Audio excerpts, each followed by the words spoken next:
Thank you so much. That's an all-time favorite ballad of yours, really. You know, I have to keep talking about these guys because these musicians you're seeing on stage here are the best cream of the crop musicians that you're ever going to see. Ladies and gentlemen, the most recorded musician in Canada. Some people don't know that. Just look at the credits on the back of your albums, and you're going to see the name Barry Keane more often than a lot of others. Mr. Barry Keane,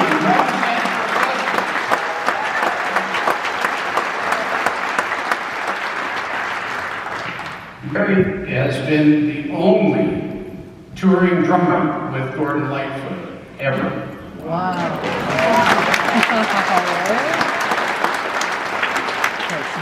Well, Barry has a story or two to tell himself, don't you, Barry? Oh, come on, drag one out of me, Rick. Are we having any fun, folks? Yeah!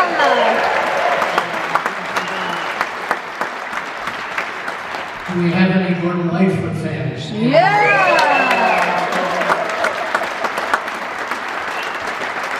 Well, you know, we're all so privileged, all of us up here, to have spent so much time with the great Gordon Lightfoot. We have such great memories, and yes, we have a story or two. So, one that comes to mind, you go back all the way to 1972. It's before your time. Yeah. Gordon had been recording, he did albums in New York, Nashville, LA.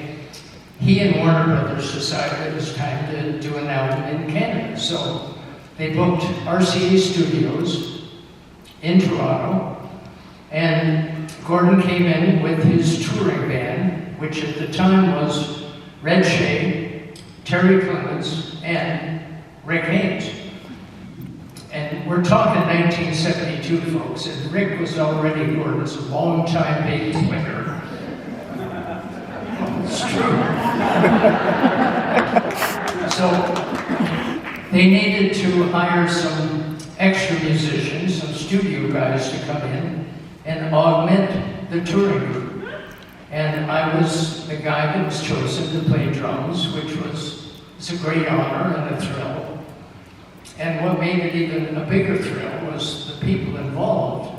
I mean, besides doing an album with Gordon, the producer was a fellow named Lenny Warniker, who was up from Los Angeles. He had produced James Taylor, Paul Simon, Ricky Lee Jones. He had quite the track record. And he brought the chief engineer from Warner Brothers Los Angeles up with him. So we finished the album, which turned out to be Old Dance Records, one of my favorite records. And we're in the control room listening to a playback. It was the song, You Are What I Am. And the producer said, you know, Gord, it's a great track, but it needs something. And you know in cartoons when the light bulb goes on or something, Gord's version of that was